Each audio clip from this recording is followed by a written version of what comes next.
Hey everybody, and welcome to the next Flame commercial breakdown. Now this one is going to be a little bit different. The setup right now is through a Teradici, and I'm remoted into my work, so the speed and delay might be slightly different than what we usually do, but let's dive into it. So this is for a job that was started well over a year ago for the Olympics I got to do for COC, Canadian Olympic Committee, and was a really fun job. Unfortunately, it just got delayed due to the world situation right now. But there was a lot of fun shots in this one, and pretty much total creative freedom, which, as you all know, is pretty rare in our jobs. So the link with all involved and credits will be on my site too, to the finished product. But I just wanted to show you some of my favorite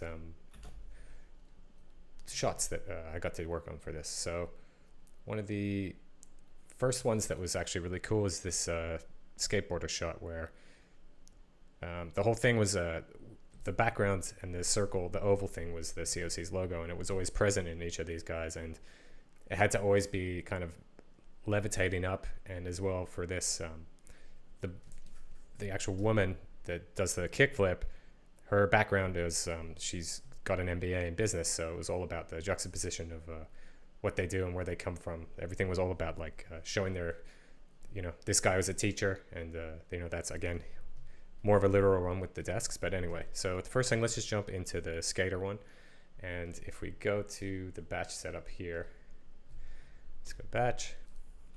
So if we go all the way to source to the denoise, you can see there was a lot of work and cleanup involved. For example, this was, if we go to frames, this was 2,748 frames at 6K. So this is all phantom, right? And for this example, we had to actually work on the source too, because for all the versions, there was unfortunately not cut down. So everything had to be pumped through a time warp after for the 60, the 30s, the 15s, and so on. So that was a fun part of this particular job. But for example, we had to get rid of all of the stands on these. They all had to feel like they were floating.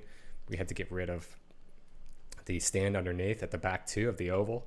And also we had to we wanted it to make it feel like she was floating along here. So we had to clear out the concrete and obviously all the bags too. So originally these were meant to be pulled out like this, if you can see the wires around here. But that actually ended up going away just creatively eventually. So if I just step through, we can see some of the cleanup. So this is just to remove that little guy there. As we go further, and we just get this a second to update, I can see some of these are just kind of little requests just to dial down certain things. Lots of LS wireless initially to get rid of some of these.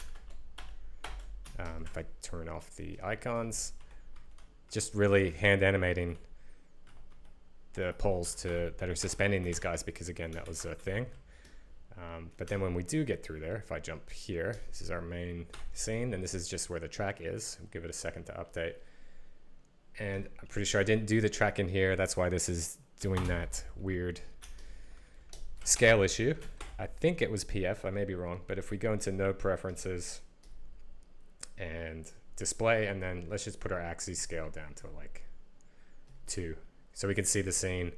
And all this was literally just for me to place in my infinity black dark backdrop, and to kind of just kill as much as I could of the books without doing that. And then also if we look here, you'll see there's the exploding pages. So this was the other thing that was done in here. So if I go here, these were just timed up, nothing crazy, just timed up to match and kind of do what we wanted. And you see these were on set, and that's what we got. And it was just a kind of simple case of 2D histo and a hold out G mask, and then just little bits as well, just to kind of kill off bits that we didn't want, because they didn't like this particular top part, so that was killed. And as you know, so again, we went through 3 iterations of that. So it's 3 explosions, but then they're kind of if I go back to the timeline, give it a second. Timeline to the reel, sorry. So I'm gonna press R, we jump here. You can see we have the back two, and then a bunch kind of coinciding to when we jump into the slow-mo. So once they were timed out, there was lots of, essentially this was where we go here. And this was just a kind of a little kisser for what was going on with reintroducing a little bit. Like once we had this rotoed, it was a bit weird, just her completely blacked out. So this is just reintroducing a tiny little bit of that pavement. In particular, I actually farmed out the roto for this. It was just way too much, so that was one thing left off my plate. And then if we go back here and we screen up our other roto, so this was just a simple roto for the ramp. And if we keep jumping through, again, this is just to make sure it was all working. And again, we did some loose roto for the skateboard, which you get away with murder because of the blend. And again, if we go back here, once it updates, you can see that's our little blend back over. And that helps. And again, we're really getting the suspended thing. That was a little bit of light wrap, which you can barely see, which is how light wrap is supposed to be. And again, this is just some, if we go F3, just some darkening overall, just kind of vignette. And then again, if we just jump here, I'm just going to press play so we can see what it's like. See the finished effect. And yeah, it was really cool, kind of fun shot to work on in particular. Another shot that was a bunch of fun, which was more of a challenge too, is this teacher one. So teacher one was hardest because the set couldn't be built to accommodate all these desks, but we knew we wanted to kind of fill it out. So if I do jump to our teacher, I have a teacher old version because, again, during the process, we got to do lots and lots of different look dev, which is nice because, we don't always get a chance to do that pending, our jobs and brand guidelines and formats. So this was, again, like just a really interesting, fun job. So again, this is the pullback, and you can see that's kind of how much chairs we had that we were able to fill out in each stage on set, essentially. We also had, a different rig than the first day. So this was day 2, I believe, on set, and it wasn't as smooth, the rig, which was very apparent very quickly. I'm just going to let this save. So yeah, so if we jump through, once it updates, the autosave on this is a little slow, I believe.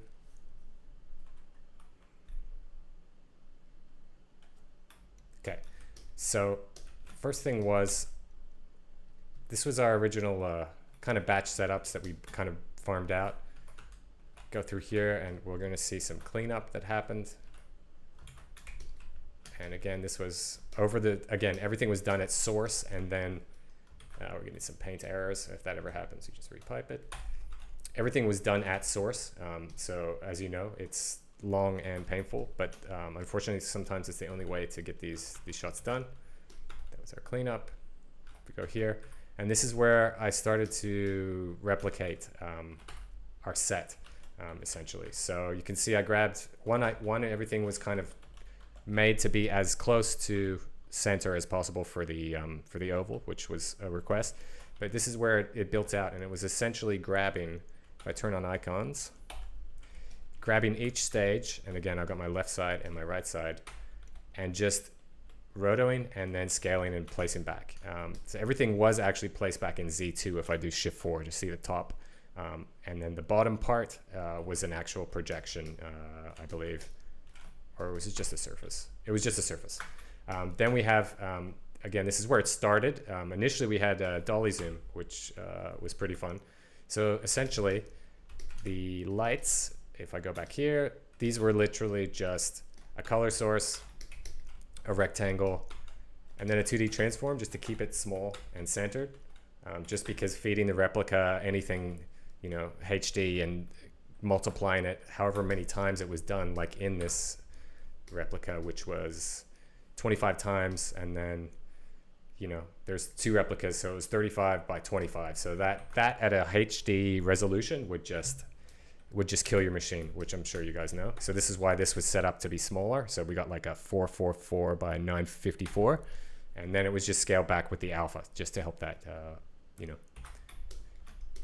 work in here a lot better. So again, it was just literally replicating that out. And it was, if I take that off, we got our one in the middle, and then I just replicated that 35 times in the X.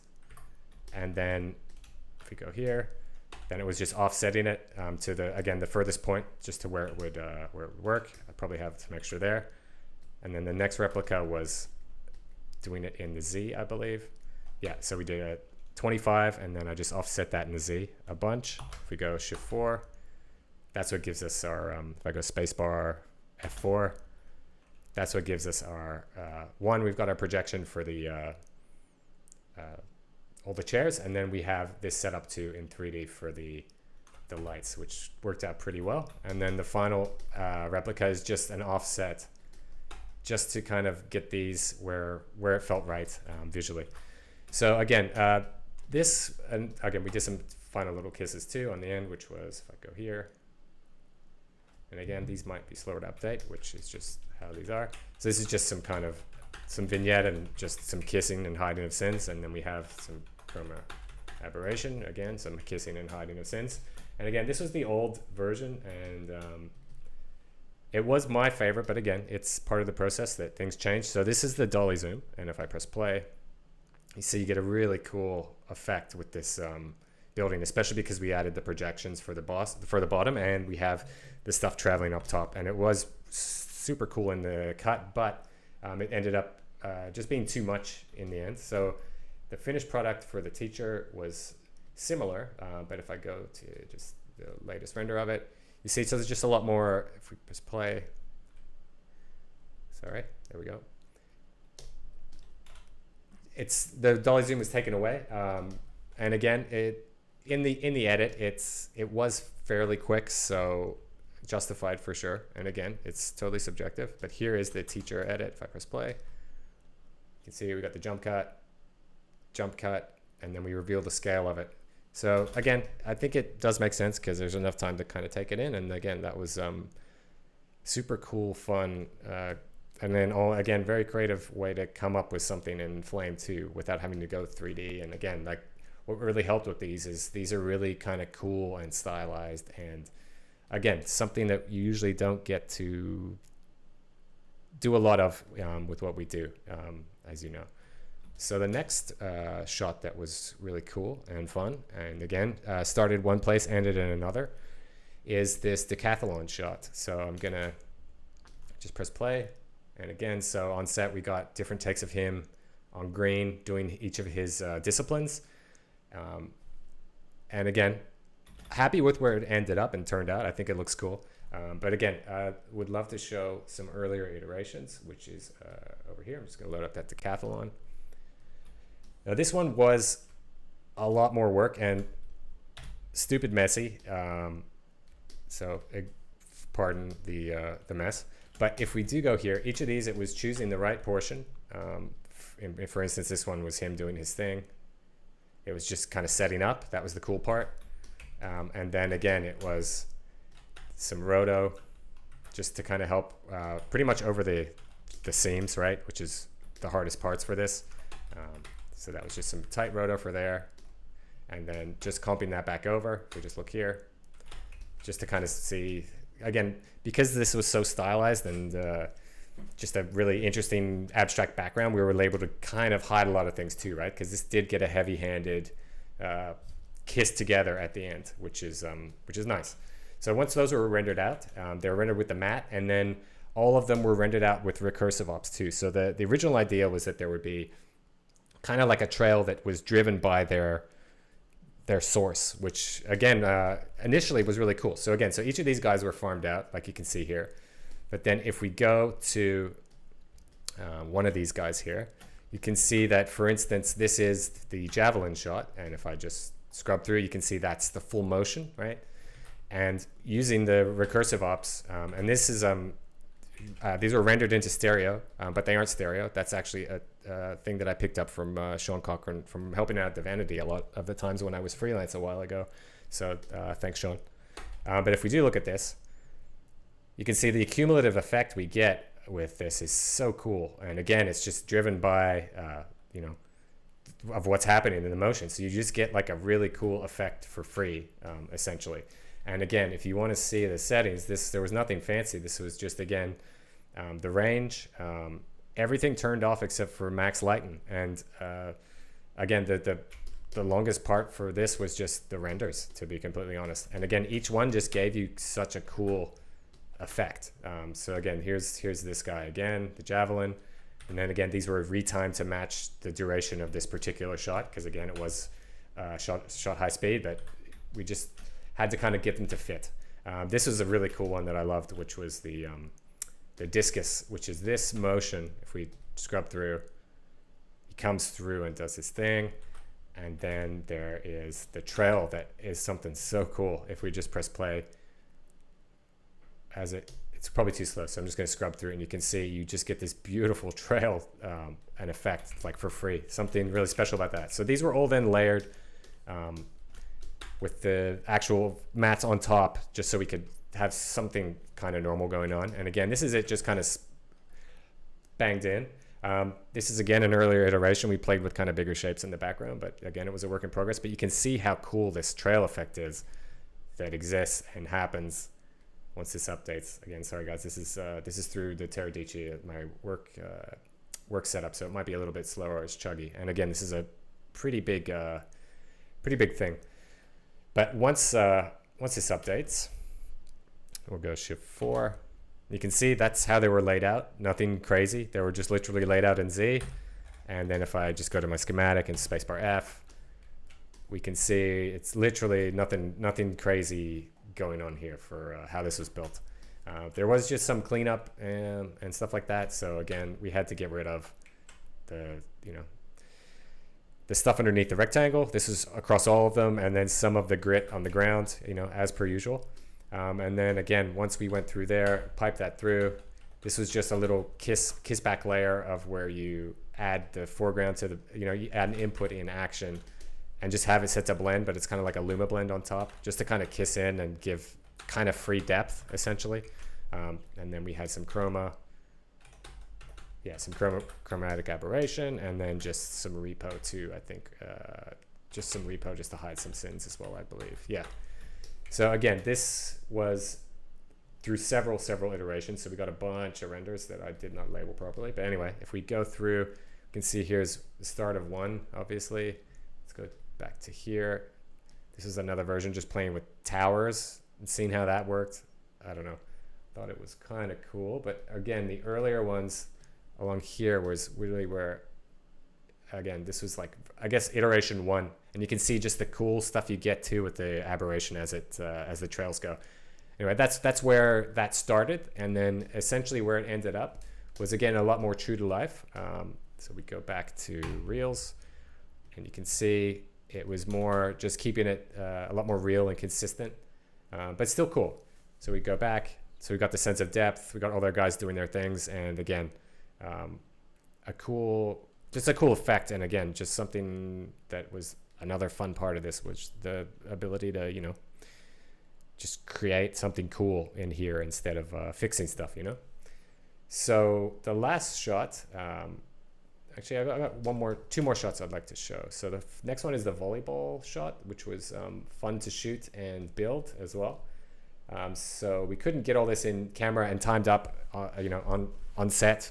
I mean, there's so many reasons why we couldn't, because it was super slow-mo. We couldn't tie this up. There was just so many things. We couldn't get the camera that close to. So if we jump to the net, this is our source render pre-denoise, and you see we have the track to remove. We have the removal under here. We have the net, which isn't there, and then these guys tying it up and doing their spike in.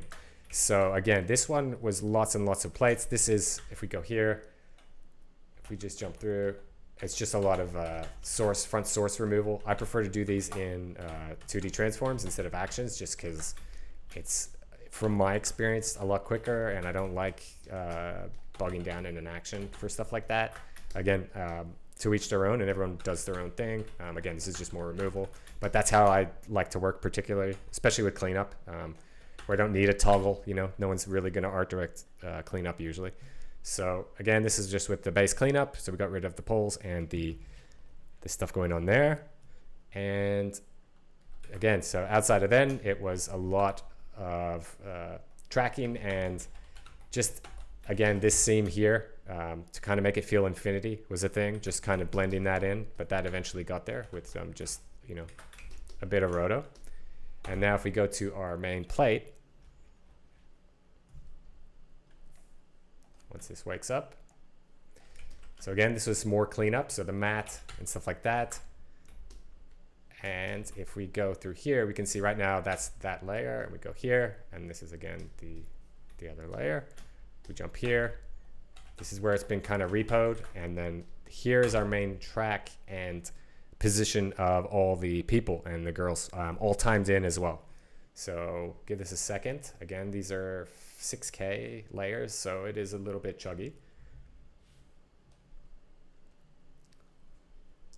Okay, so if I go space F4 and just alt drag around, you can see that's the extent of the depth. And again, scale is a bit whack on this, and I believe that was another track thing. Yeah, I think this was a PF track, or I think it was PF track. Anyway, the girls all lived here, so again, it was essentially exactly probably what you think.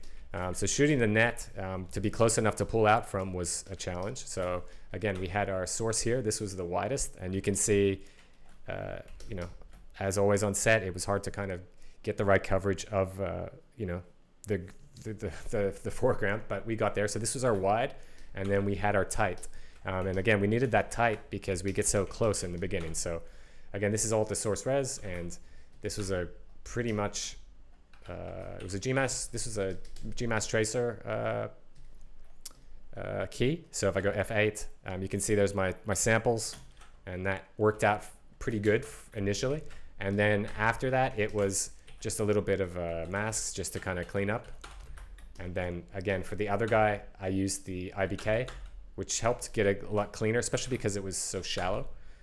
And again, that was cleaned up, and then that was layered up here, a bunch of different layers. So there was, yeah, all the tricks to try and get this to do what we wanted. And again, there was lots of bicubics to kind of use the best bits is what essentially ended up happening, because the outer bits were kind of not doing what they were supposed to, camera fringing wise. And then, yeah, we ended up here. And again, it was a lot darker, but it needed to end up to be a lot darker to be in the space. And if we go through, there was a lot of paint, a lot of, if I go here again, so some blurring again, and again, more paint just to get all those bits. But eventually we got the details, which turned out pretty good. And again, if we jump to the main comp where the pullout happened, give it a second again, and we scrub through, you can see it's cool because we travel past the net, comes past us, pulls back. Again, this is a beefier comp, this one, but all the more fun. And then as we pull back, we get our girls reacting with their reactions. And again, these were supposed to be initially just silhouettes, like super silhouette, even more so than now, but this is where we ended up. And again, in case you're wondering, if I go back to the schematic, once this updates, come on, Flame.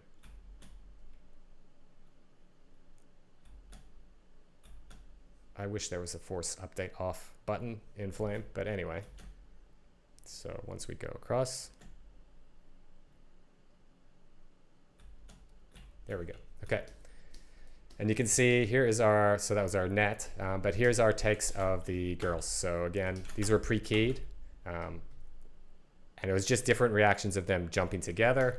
It was just choosing the right ones to put in. So again, just a different formation of them jumping.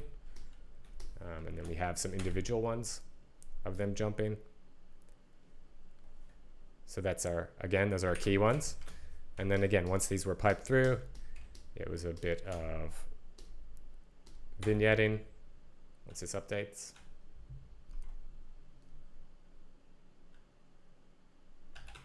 Yeah, that was pushing them back. And then we did another stabilize on top, just to kind of a thing that became a thing was that guy had to be as close to center as possible. And initially this was supposed to feel like a constant thing. Again, that evolved, which was lucky. So yeah, ended up getting stabilized. And then again, just a bunch of extra little kisses for vignetting, and just, you know, mushing. But essentially, if we go back to timeline and then play this one down and just press play, you can see that's our effect as it pulls back, and then we jump into the slow-mo. So pretty cool effect. And again, had different versions. So again, everything was done at the source. So for the 30, for instance, that was a different timing where we kind of feel it pull back more, which is why that had to be built that particular way. So the last one I'd like to show is the diver, and this one was cool as well. And I think it was the first shot that we did on shoot for day one. And essentially, we had to transition from a little girl to the diver. And if we go here and look at the effect, you can see, or press play, got the girl walking through the thing, and then we're into the Olympic athlete doing her thing, and then we've got the caustics in the background, which are cool, and we got her doing her flip. So this is a cool shot, and we were actually lucky enough to get her to do the flip because there was a bit of back and forth before where we didn't even know if the flip was possible from a, you know, a liability standpoint. And again, this one was very close to execution as to what was in the original, I guess, inspiration and mood, which was kind of like the Blade Runner vibe with the stuff going on the walls and the caustics. And that was cool because that was all in camera. But again, so this one was cool because it was building that scene. And then the fun part was the transition from the girl to the grown version of herself. And again, these were shot on 2 different takes, no green, so was fun to say the least. So let's jump into this guy, because again, this one was a lot of work too, especially because duration. So again, this is the incoming clip and this is the outgoing one. So this is our girl batch effects, and this here was just to time up, because I usually do this in my batches as well. This is in batch, and I usually just work in batch effects, but specifically for these, it made sense, I think, to not do the batch effects route, again, because of timing and offsets and source resolution, etc., etc. So for the incoming clip, again, at this, I always work on the timeline within batch, but using a batch effects. So I could get the timing right for my morph, because I was kind of timing out the morph and the background of the outgoing clip. And I like to never lock that in until, you know, essentially the last moment, because the more you play with morphs, the more it can either be working really well or you just start from scratch. So that's my mindset for that. And then inside the batch effects for this incoming clip was just where all the cleanup happens. So if we toggle through, you can see it's just marker removal, essentially. I'm pretty sure that's just all it was marker removal. So we're going to jump out of there, and then let's go back to batch, and we'll look at the incoming. And again, it's got the same marker, so I just copied the timeline and pasted just so it's easier to do. And this is our incoming clip. And then again, this is our girl clip, but I didn't have to do all the cleanup because by the time we transitioned here, we got away with it. But you can already see the problem with the lineup was we got the girl where the oval is pretty centered, but then different total angle and everything, obviously, because the girl's so much shorter, where that oval doesn't line up at all. So that was another thing that had to be done and cheated through the morph. Again, looking back, just playing this it's one of those ones where you see and you don't think that much went into it, but there was a lot just to get this guy to work. So if we do jump in again into here, this is just a cleaner way for the cleanup. And I like to kind of try and do that with morphs, and I always try and keep it at the source for morphs. And again, this just depends, but I believe this was just all cleanup. Give it a second.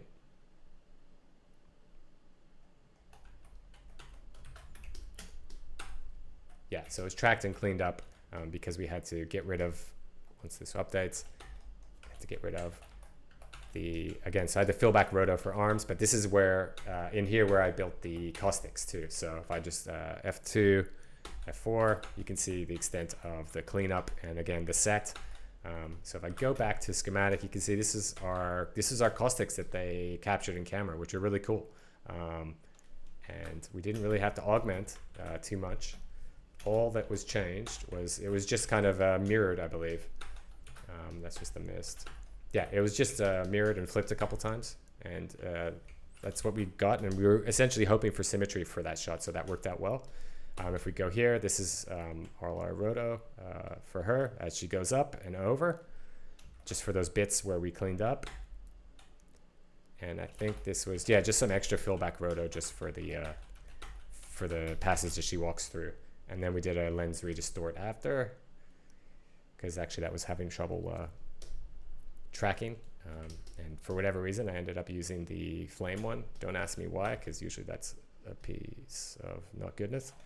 So now when we go here, so this is where it was confusing, and looking back is confusing, but again, this is the fun with Phantom at source res. So the morph starts at 382, and you see I'm not even, that was the duration here. So the main duration on the way out, and again, there was different timings for the 60 and 15 was 225.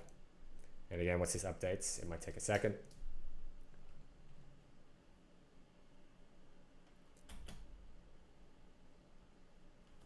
Yeah, okay, so once we're back here, so the way to work for this was to set the timeline to, while I was working, it would just jump back to 2090, like there.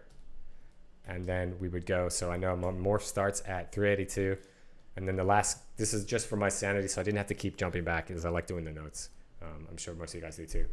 It was just writing down the frames, just for knowing where I could do it. So if we go here, this is, I believe, yeah, this was our ring, because I had to put that the oval back in there. So if I go here, let's scrub through, you can see this is just keeping that oval up and over the full duration of the shot up until the foreground chick passes through it. So this was literally to help with the morph, because the morph was not working with, obviously, I didn't want that to behave in the morph, because it's just not going to work, right? So if we keep going through, and I go to this guy, this was our repositioning, essentially, of stabilizing and tracking this one in to match the motion of the incoming clip of the girl, to get it as close as we could pre-morph. And again, this is what you always do with morphs, like I'm sure a lot of you guys know, is just getting the key parts to match up as close as possible, the hero parts, I guess. Okay, and then we go here, and this is where, again, that's that blend. This blend is, let's have a look. This is some more, yeah, so I had to kind of cheat the walls too at the start, because you'll see for the girl, she should already be inside of the walls, but didn't exist. So it was grabbing the walls and cheating them in again, just for her take. We go here, that's where they were cheated in again, because there was lots of recreating of everything in here. I ended up using as well, and it actually worked pretty well, I think, surprisingly, and it's hit and miss for me, but I don't know, your results may vary. But I used the ML human body extraction for this, and in this case, it worked really well for what I was trying to do. And I believe, if I go here, so here it was, what's going on? This was to, yeah, this was to get rid of, this is to make a clean background where there wasn't overlaps with her hair that participated in the morph too. And it was the final massaging of this element that was built before for the oval, because again, that had to participate after. So if we do jump further down, I go here, and then we go to this comp. This was again the final one for the left right, and those are projected in. If I go Shift F4, sorry, spacebar 4, and I go to here, you can see so they were just on cards but projected. Go F4, and then we go to our background blend. So this is where I blended the backgrounds just between the backgrounds of the girl and of the incoming and the outgoing. So purely just a blend for the backgrounds to keep the oval lined up, because that was a big thing for this to work, and that's where that happened. And then after this is where our morph happened. So our morph, we go here. So there's our roto for the girl, and I believe, did we get this farmed out, or is this actual keys? I can't remember. Let me have a look. So give it a second. I'm gonna go down here. No, this was a bunch of keys and stills and tracking. Yeah, to kind of kiss that in. So again, this is a Sean Cochran special that he likes to do, and I learned from him when I was freelance, which was getting a really good frame for, painted or keyed, and then tracking that in and using that for the bits that can't key. So if we go here, you can see that was her on top part, and it worked pretty well. And then our morph, we go here, happened over here, and you see that's what it was doing. I scrub through, scrub back and forth. See, it was doing a pretty good job there. And then if we jump to here, this was the paint back portion of the blend between the morph and the background. So if I go here, so all I wanted was the front. I'm gonna go here, that's my front, my back, and that's my matte.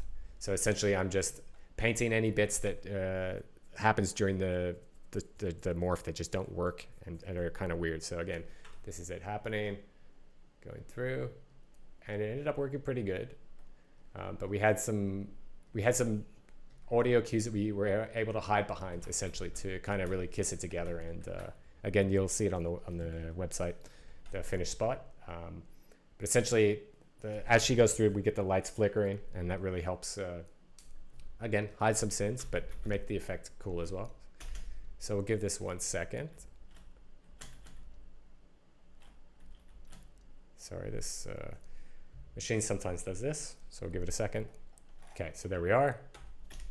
And let's go back once this wakes up. Waiting. This is sometimes where I miss my local machine. Okay, here we go.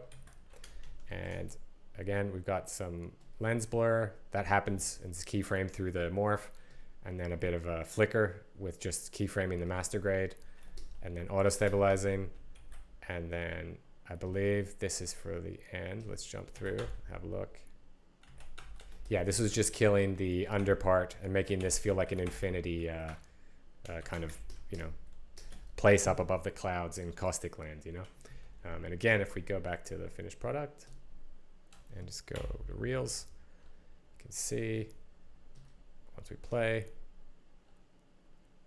she walks through, we got the nice light flicker, and that, again, that transition happens perfect to where we're keeping those ovals to that one, and then it just fades out. And again, you wouldn't have known if I didn't have said, hopefully.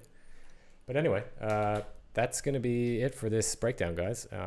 I hope it was useful and you've enjoyed it. And that's going to be it for this one. Stay tuned for more.